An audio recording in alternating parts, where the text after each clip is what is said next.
Hello guys, we told you that 2025 is going to be different and we'll be serving a rich array of programming that focuses on Chinese tech complementing African innovations. This will be the best 20 minutes of your life that you spend learning a few things about Chinese EV tech for simple electric cars in Africa. My name is Njenga Hakeenah and I am joined by Taurayi Sewera, an EV master tech from Zimbabwe with 39 ASEs, and who is also the CEO and founder of TauRay Automotive. Stay with me, and by the end of this conversation, you'll know about how superior or not Chinese tech is globally and why it matters for Africa now. But before we dive in, please share, like, and subscribe so that we can continue having these conversations that are shaping not only the African continent, but the perceptions and comparisons of EV technologies across the world with the Chinese. Sewera. Yes, Mr. Njenga. So good to have you, man. It's good, brother. Karibu, Good. Kenya. Yeah, Karibu. You have been to the US. Yeah. You have been to Europe. Yeah. You have seen all these kinds of tech that is being used when it comes to mobility. Yeah. How important is Chinese tech for us in Africa when it comes to transitioning to e-mobility? Or is it that we are blinded by Chinese tech, we should be looking elsewhere? Okay. There's this norm that we grew up thinking that Chinese stuff are actually bad stuff or like cheap quality. But I've noticed that a lot of things are actually made in China, but branded US thing and stuff like that. But so speaking of the cars, I've worked on Audi e-trons and what have you, Teslas. And what I've seen is actually these guys, they after quality because of the name, as you know, in terms of luxury inside the vehicle. So you're talking of high-end vehicles, and talk of Audi e-trons, BMWs and stuff like that. So they're not affordable for Africans. That's what I would say. Yeah. That's where China comes in. Today we're actually looking at a small car, which I loved. It's called Bomber. So the brand. So there are very few components in it. So it's kind of manageable here in Africa. The only challenge is with China products is you can't get service information. If only the Chinese can actually make that available in English, then that's it. You know, because now for us to be able to work on these vehicles when we are servicing them, because the manuals are a prop. But if you're looking for any single car that's sold in America, it's got to have a service manual. Otherwise, it's not going to be serviced. In English? In English. So in Europe, the same. Yeah. So every single car that is in America, I have access to it in terms of service information. Yeah. But in terms of the cost, the Chinese have done it. So there's a prediction that we're going to have in the next 1 or 2 years, we're going to have an electric car that's going to be around $11,000 brand new, full electric car, probably doing 350 to 400 kilometers with the charge, and who wouldn't want that? Brand new. Yep. So it's going to come from China. All right. So China has so many offerings for us in Africa, and like you have good said, for us. And then when we talk about all this technology being Chinese, are there things we can innovate ourselves? Are there things we can create ourselves? Exactly. And why are we not doing it? Yeah, that's the biggest challenge with me. I come from Zimbabwe. As you know, Zimbabwe is probably in the top 10 of the largest deposit of lithium.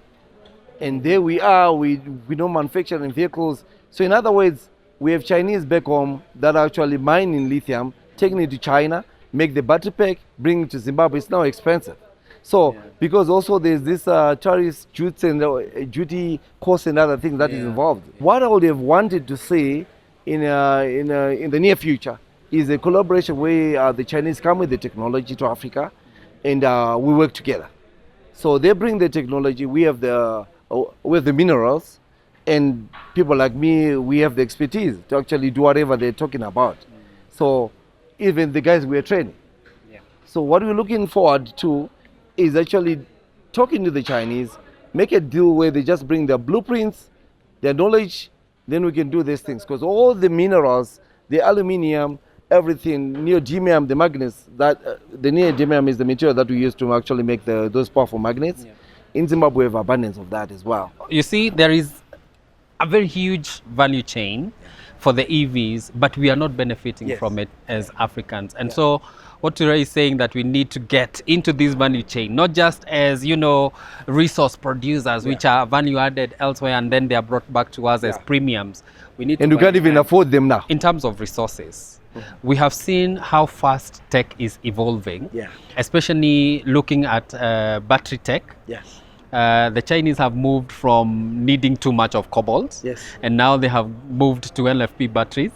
And we have these, and I'm thinking now it's an illusion for us Africans that we have all these resources and we will have them forever, until it is time for everyone else who needed our resources not to need them, and we have to now be left with all that, and people have moved on to other resources.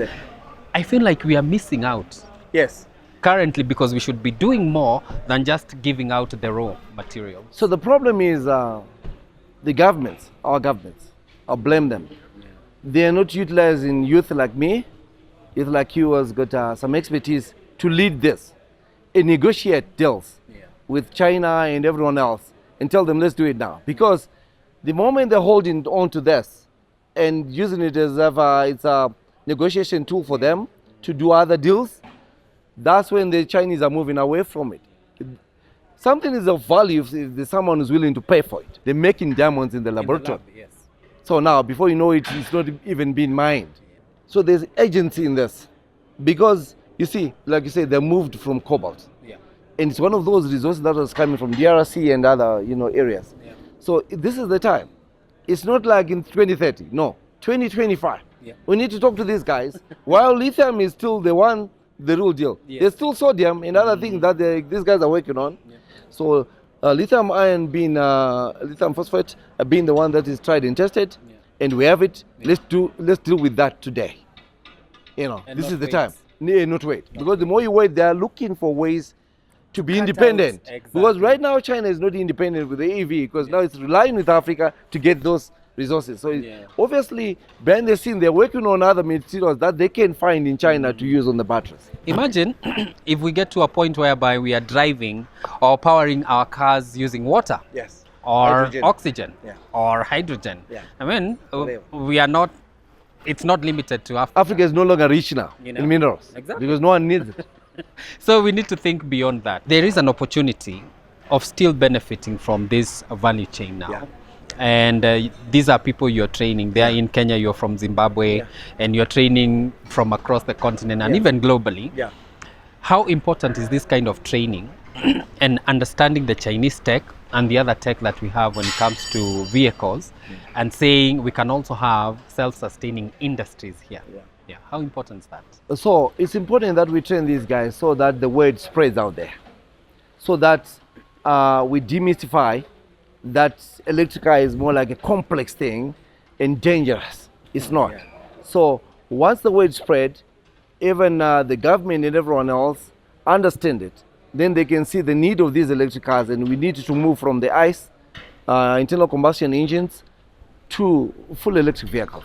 Not even hybrids, because we have the material here. But now it's the understanding that we haven't reached as normal people, because we are so used to the internal combustion engines.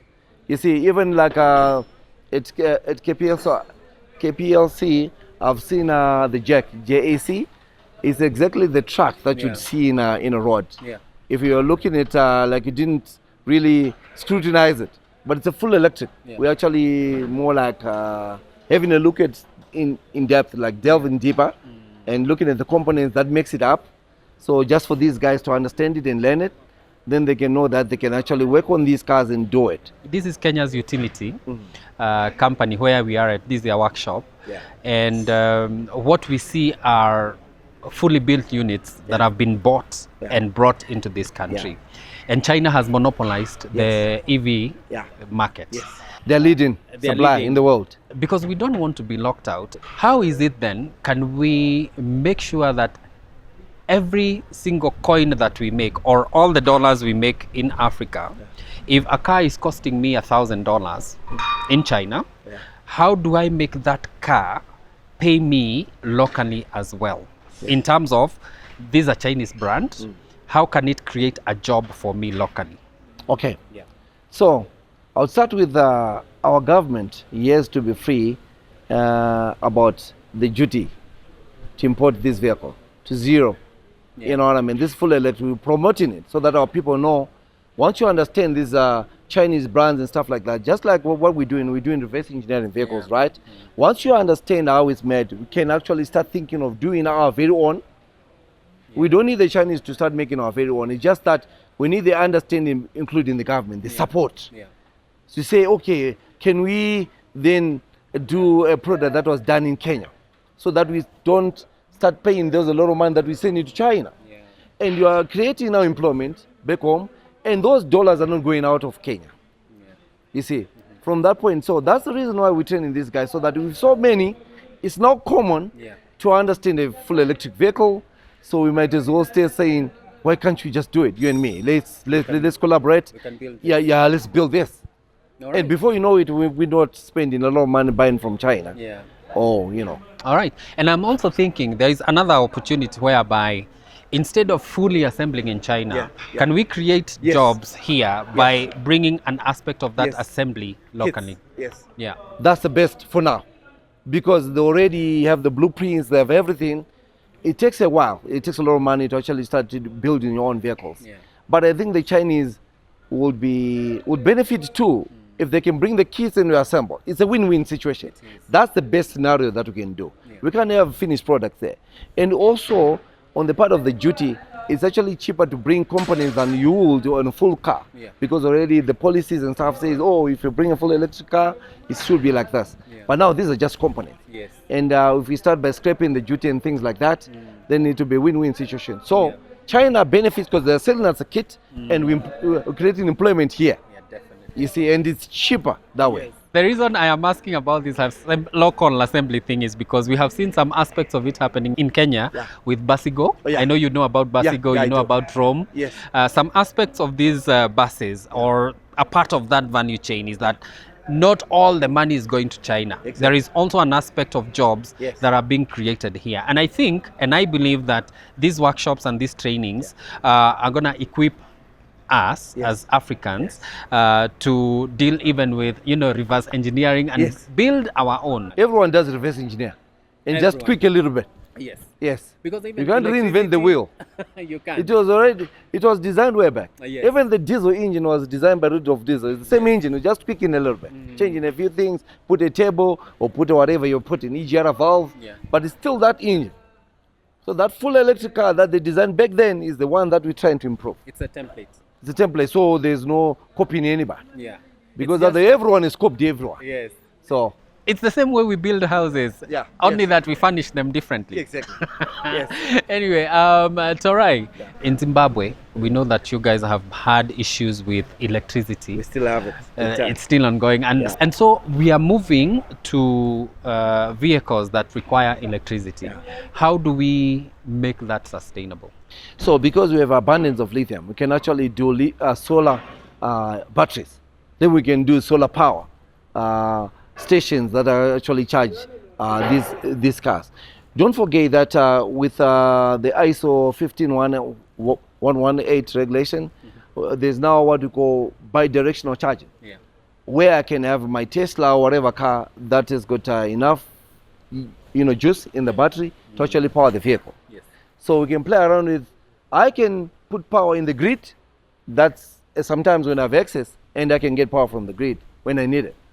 So if everyone is doing that and we're getting some from the solar, before you know it, you kind of solve that problem of electricity thing. That's not true. The myth that says you can't have full electric cars because of the biggest challenge is being electricity, because we have abundance of the sun in Africa.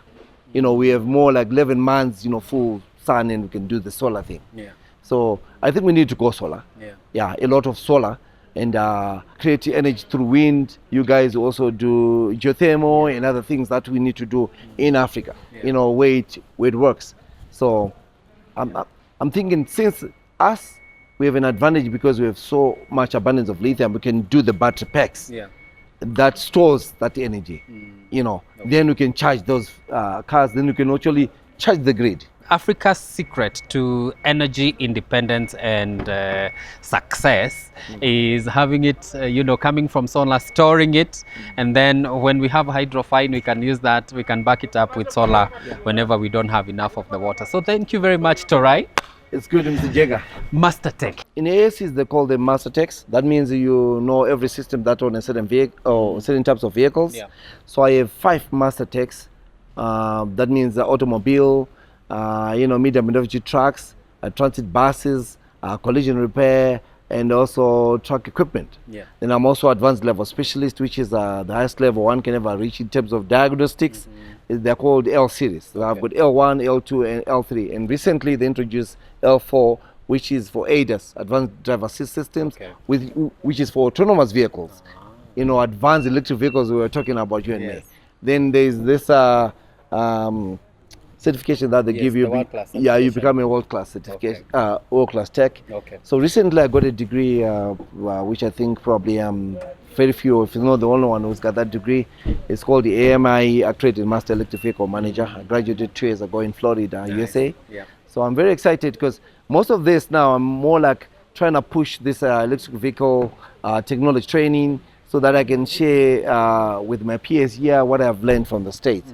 So I'm just saying, if somebody is giving me that, I need to give it to my brother. So that's the idea. We need to do more trainings and we need to bring more people on board. So we only have 2 calls. The other one has got almost 40 people, and the other one starting tomorrow, the other group probably almost 40 again. Yeah. So I would have loved to see 200, 300 people training, and much more than that. We need a stadium to train these guys. This is where we're going. This is it. Yeah. So it's not like the technology came in 2013 or 2030. It's already here. It's already here. And like you've mentioned, the kind of students that you're having and the people you're having in your trainings, looking into the future, what do you see? So I see very bright people, very bright. I'll tell you, because it's just 3 days, and these guys already, grasp the concepts and the ideas. So as you have seen that one driving, we're taking it apart and it's driving. Yeah. So that means these guys are passing with flying colors. So it's just that back then, when I went to school, we're being taught to just become captive to education. Yeah. So you keep on going until you're a professor and that's That's why you see the great people like Elon Musk dropped. Yeah. Zuckerberg dropped. A lot of people dropped. So we need to teach our people things that work today. Yeah. Things that they can use their hands. You can't continue to say, with the AI, I'll tell you one thing. It can generate a report now. You tell it to give it points, generate a report. So gone are the days where you're going to say, my kid is going to be an accountant, my kid is going to be like this. They need to be hands-on. Yeah. This is it. So you need to learn. Even this class is not about just being a technician. You can be in insurance. As an insurer, you need to understand what you need to what you're dealing with. Yeah. Because the battery itself is another issue. You need to know how to diagnose it, state of health, the state of charge, and things like that, so that you can insure that car. Because otherwise insurance is going to lose a lot of money. Definitely. People come with cars, they insure the cars full charge, full cover, and now the battery is already depleted. So when it's involved in an accident, the guy says, oh, it was damaged during the accident. The insurance buys a battery that was already depleted when it came for insurance. All right. So guys, we have been having these conversations and we continue having them. You have heard from a master tech. He knows what he's talking about. For me, I was just learning, listening in, and I hope you have learned a thing or two about how we Africans can become what China has been. Because we are not going to reinvent the wheel, but what has been said is, it is possible to excel even without having to go through all the hassle. Yes. Because we don't have to recreate. Yes, it's already done. It's already there. Yeah. As always, remember to share and subscribe, and always leave a comment so that we know what is making you happy, what is informing you, and what also you would want to see. My name is Njenga Hakeenah, and I look forward to seeing you again soon. Do have a wonderful, wonderful time. And we have many other programs on the channel, so make sure to visit and see those as well, and let us know what you think about them. Do enjoy.